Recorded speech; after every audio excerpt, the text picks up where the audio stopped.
said. I think I'm right, but time will prove that. Time will prove me right, probably. I think Iran is a threat. I think it's a very big threat. And I think I did a great thing when I terminated the ridiculous Iran nuclear deal. It was a horrible one-sided deal that was $150 billion plus $1.8 billion in cash and lots of other bad things. If you remember, they took our 10 sailors out of waters that people are disputing and made us look very bad. But of course, the payment was due the following day, so they eventually let them go, which they had to. I disagree very much on that. I also think, and you'll be seeing something next week, because you look at what's happened in Syria with respect to ISIS and the caliphate. We took over a lot of area in the last 2 weeks. We've done tremendous in the last couple of weeks. At the same time, we're consolidating, and a tremendous amount of good things are happening. You even look at what's going on, and I can't tell you that this is a guarantee, because we're going into close to 19 years in being in Afghanistan. And for the first time, they're talking about settling. They're talking about making an agreement.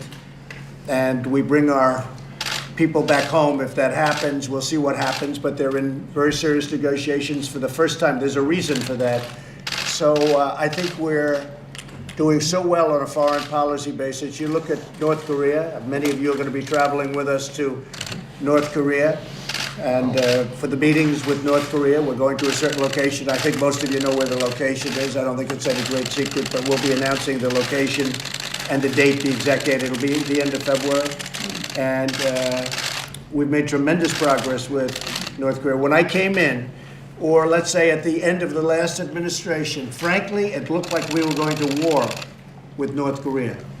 Now, there's no missile testing, there's no rocket testing, there's no nuclear testing. We got back our prisoners or our hostages, and we're getting back our remains. They're coming in.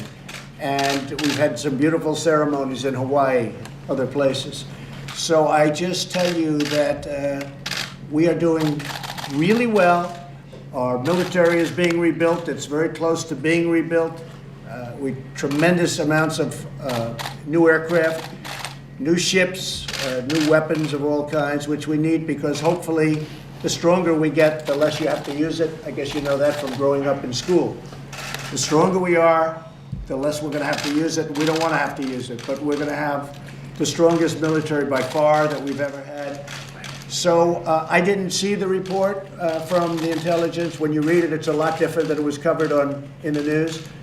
But I think that Iran is a nation that we have to watch very closely. They sent up a rocket the other day, and it failed, but it was sent up. Now, they can say they're sending it up for civilian purposes, but I don't think too many people believe that.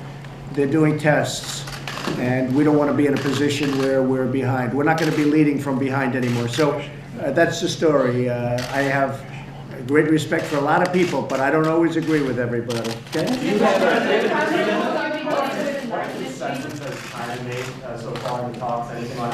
So it's great. Well, we're going to go into everything. You probably saw this morning I put out a statement. We're going into everything. This isn't going to be a small deal with China. This is either going to be a very big deal, or it's going to be a deal that we'll just postpone for a little while. But we've been dealing with China. We've had a great relationship. I have a great relationship with President Xi. The relationship of my people to Chinese representatives has been very good. They're negotiating now. They'll be coming over here at about 4 o'clock. And we'll be talking to actually one of the top leaders in China, as you know.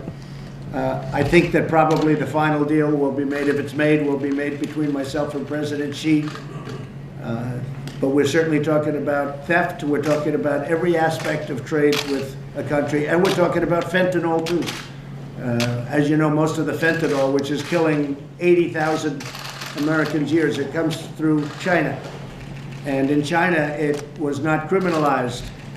And they've agreed to criminalize fentanyl and give it the maximum penalty. The maximum penalty in China, if you're selling drugs, is death. It's the death penalty. And they've agreed to do the death penalty for selling fentanyl. And if it's shipped to the United States, that would be a very severe penalty. So I think it's going to have a tremendous impact. We put that one item into the trade deal, the fentanyl. I think it's a very important item to put in. But they've agreed and agreed very readily, we really appreciate it, to criminalize the sale of fentanyl. Steve? You think you'll make the March 1 deadline? I don't know. I mean, it's, I can tell you there's a lot of people are working. What happens, we're charging large tariffs to Chinese products that are coming in, which hurts China. As you know, you saw the reports. Out of the 25 points, we're paying for 4 points out of the 25. They're paying for 21. That's a big difference. I've always said that. We're taking in billions of dollars, and frankly, we're creating a lot of industry. But the rate goes from 10% to 25% on March 1st. So they would like to do it, and I'd like to accommodate them if we can. I'd like to accommodate China if we could get the deal done. It's a lot of work because this is a very comprehensive deal. This isn't what we're talking about, you know, they're going to buy some corn and that's going to be it. No, they're going to buy corn. Hopefully they're going to buy lots of corn and lots of wheat and lots of everything else that we have. But they're also talking heavy technology, heavy manufacturing, financial services, and everything else. So you may have to extend the talk beyond March the 1st. Is that what you're saying, sir? I think we can do it by March 1st. Can you get it down on paper by March 1st? I don't know. I can say on March 1st, the tariff on China goes to 25%, and that's a big tariff. Mr. President, just a couple of days away. I'm just curious, what's the tone looking like at the State of the Union, sir? And then I don't know if you've seen Democrats have tapped the rebuttal speech. Stacey Abrams, who ran for governor of Georgia. Any thoughts on their pitch, sir, or any message? Oh, I campaigned against Stacey Abrams. I know that President Obama campaigned for her, Michelle Obama campaigned for her, and Oprah campaigned for her. And all Brian had was me. And he won fairly easily, you know, fairly easily. So I hope that she does a good job. I mean, I respect her. I don't know her. I haven't met her, but I hope she does a good job. And the tone for your speech, sir, can you tell us how the state? I think it's unification. I think it's industry. I think it's about the people that you see right here. It's also working with these people because they've been incredible. We have had some incredible report, and we've had incredible Republican support. The problem is the Democrats, you know, when they say we don't want to build, as an example, we don't want to build a wall because it doesn't work or because it's immoral. Well, it's also immoral, the people that come into our country that shouldn't be here and kill people. That's immoral too. That's a lot more immoral. So, but I really think it's going to be a speech that's going to cover a lot of territory, but part of it's going to be unity. Yeah, please. Mr. President, Nancy Pelosi said this morning that there is not going to be a wall in this deal, but she did say she'd be open to other kinds of physical barriers. Would you accept that? No, because if there's no wall, it doesn't work. She's just playing games. So if there's no wall, it doesn't work. And we're building the wall right now. I mean, a lot of people don't know that, but we have a lot of wall under construction. We've given out a lot of contracts over the last 3-4 weeks, good contracts. A lot of wall is soon going to be under construction. We're finishing up design on certain areas, the most important areas, the Rio Grande area and others. We are building a lot of wall. You know, I'm not waiting for this committee. And I've told a lot of people, I don't expect much coming out of the committee because I keep hearing the words that we'll give you what you want, but we're not going to give you a wall. And the problem is, if they don't give us a wall, it doesn't work. Without a wall, it doesn't work. We have caravans right now coming up from Honduras, who we give a lot of money to, which is stopping, by the way. But we pay hundreds of millions of dollars to Guatemala, Honduras, and El Salvador. And then they have caravans leaving their country coming up here. And by the way, if you go to Tijuana and you take down that wall, you will have so many people coming into our country that Nancy Pelosi will be begging for a wall. She'll be begging for a wall. She will say, Mr. President, please, please give us a wall. It'd be very interesting.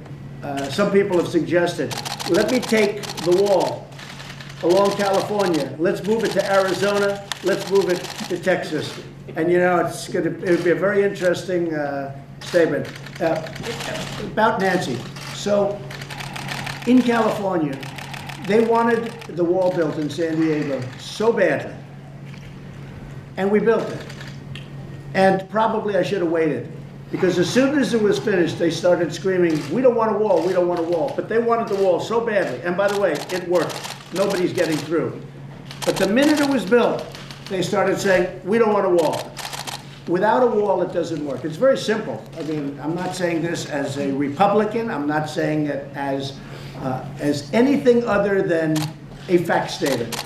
Without a wall, it just doesn't work. Mr. Yes. President, after listening to the hardship from many federal government workers, as well as those who are contractors and who relied on the federal government employees' finances to fund their businesses, are you willing to jeopardize the economy again, and also your presidency with people who are fearful of another government shutdown over this wall? So, and also, yeah. I want to ask you about Jesse Smollett. Have you heard about that story? The Chicago situation, the actor from Empire, who was allegedly attacked with racist and homophobic. That I can tell you is horrible. I've seen it last night. I think that's horrible. It doesn't get worse, as far as I'm concerned. As far as the people are concerned, many of those people wanted me to stay out, but I didn't want to do it because people were getting hurt. What I think is the worst sin of all is the fact that we're allowing people to come into this country and sell drugs and human traffic and do all of these horrible things, that if we had the simplicity of a well-constructed, beautiful barrier or wall, they wouldn't be able to come into our country. That, to me, is the great sin. And everybody knows it works. I watched this morning, early in the morning, somebody trying to justify walls are immoral. I mean, if walls are immoral, maybe we should take down all the walls that are built right now. You will see a mess like you've never seen before. So I only say this. I was elected partially on this issue. Not as much as people say, but partially on this issue. This is a very important issue. Nothing to do with elections, nothing to do with votes, only to do with common sense and only to do with security. And if we don't put up a barrier or wall, a strong one, but one that looks good. In the old days, they used to build them, they looked terrible. Now we build them, they look really good. If we don't put up a physical barrier, you can forget it. Our country is going to be a very unsafe place. People are coming in, drugs are coming in, human trafficking is coming in, which is so horrible. Things are happening that won't happen after the wall is constructed. So we're building a lot of wall. We're building new sections starting in about 2 weeks. We're building some brand new sections, large sections, and the wall is getting built. I would like to build it even faster, but it's getting built, and it's getting built very substantially, as some of you see because you've been there. Yeah, please. I have the immigration question, but first if I could just clarify something you said about North Korea. Do you have an agreement with North Korea on the time and place for that next summit? Yes. Can you share it? Yeah, we're going to very soon. We're going to announce it pretty soon. We'll be announcing it early next week. Okay, and you also said that... And they very much want the meeting, and I think they really want to do something. We'll see, but I think they really want. But again, remember, North Korea was a whole different story. When I came to office, many people thought we were going to war with North Korea. I would sit and listen, and I would read people saying, go to war with North Korea. Well, you'd lose, I mean, potentially hundreds of millions of lives. You know, Seoul has 30-some-odd million people, and it's literally right off their wall, by the way. That wall works, I can tell you. You just about the wall, you just said that people make that out to be a bigger deal on your election than you think it was. Well, it was one of my points. People say Yeah. that was the biggest... Well, I do. Now they say it's a wall because I've accomplished practically everything else. Look, I accomplished the military. I accomplished the tax cuts. I accomplished the regulation cuts. I accomplished so much. The economy is the #1 economy in the world. We're the #1 economy in the whole world. We're the #1, not even close. Companies are pouring into our country. I've accomplished so much. So now they say, oh, if he doesn't get the wall, they make that the only issue. But it's not going to work because I'm building the wall. The wall's happening right now. Okay? The government's been reopened for several days now. Are you closer or farther apart on an immigration deal now than since you opened the government? With respect to the committee? Yes, sir. I would say we're the same. Because I'm hearing they don't want to do a wall for political reasons. I actually think it's bad politics. I mean, frankly, I think them fighting us on what everybody knows has to be done to have proper security. And you can add the other things. But the other things only really work if you have the physical barrier. Without the physical barrier, you just, well, what are you going to have, drones flying over to 12,000 people? You're going to have a nice drone flying, doing circles around the 12,000 people that are walking in from Honduras and Guatemala and El Salvador. No, you don't want that. So I want to do real things, like the deal with China. I want it to be a real deal. I could do a deal with China where people would say, isn't that wonderful? It's not wonderful. I have to do the real deal. We have to open up China. We're open to them. They have to be open to us. So it'd be so easy for me to make a deal with China, but it wouldn't be a real deal. I could get them to buy more corn than they've ever bought and more soybeans than they've ever bought, and they'd be so happy if I did that. But they're going to do that, but in even higher numbers, but we're going to do a lot of other things. And just remember, we are taking in billions and billions of dollars from China. We never took in 10 cents from China. China's being charged tremendous amounts of money for the privilege of coming in and doing what they do to our country. They're being charged a tremendous amount of money. And we're going to make a deal. I think we're going to make a deal with China. But it's going to be a very comprehensive deal. We're going to cover everything, okay? On the economy, you mentioned all the economic indicators are going up. Why then is our U.S. deficits and the national debt increasing at a time when... Well, the trade deals won't kick in for a while. You know, number one, the USMCA hasn't even been approved yet. It has to go before Congress and get approved. That should get approved quickly. NAFTA was one of the worst deals ever made. During the campaign, I said I will either terminate NAFTA or negotiate a new deal. And we negotiated a good deal.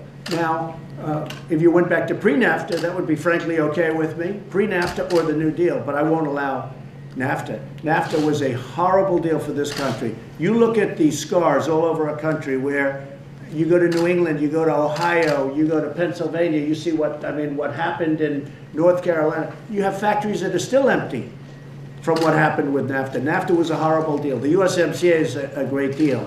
But pre-NAFTA, we had huge surpluses with Mexico. With NAFTA, we have huge deficits. We lose $100 billion a year on trade with Mexico. Does that sound good? And this has been going on for many years. So I stopped it. I stopped it a lot. One more on the wall.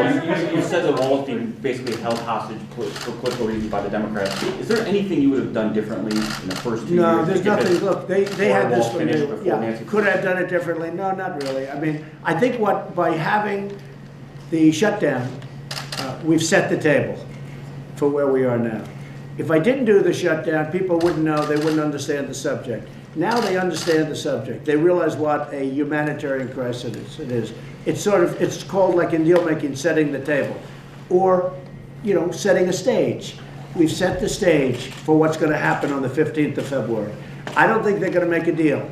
I see what's happening. They're all saying, oh, let's do this, but we're not giving one dime for the wall. That's okay. But if they're not going to give money for the wall, it's not going to work. And if it's not going to work, then the politicians are really wasting a lot of time. Okay.